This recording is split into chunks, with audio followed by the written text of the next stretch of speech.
Hello guys, today I will show you how to create restore point in Windows 11. System restore points on Windows 11 are a fantastic failsafe, but you need to create them before you can use them. The restore point feature in Windows 11 is one of the many recovery options at your disposal.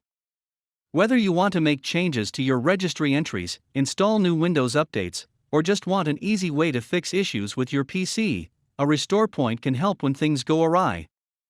To enable System Restore. 1. Press Start menu to open the Windows search. 2. Type Restore Point and click on Create a Restore Point from the search results. 3. In the System Properties window, open the System Protection tab. 4. Make sure Protection is set to On. Under the Protection Settings section.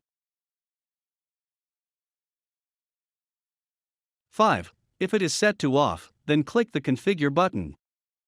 6. Select Turn on System Protection. 7. Next, drag the slider to adjust the storage size you want to allocate to save restore points. 8. Click Apply and OK to save the changes. Repeat the steps to enable System Restore for other available drives on your system. This is recommended if you install apps on different drivers than C drive.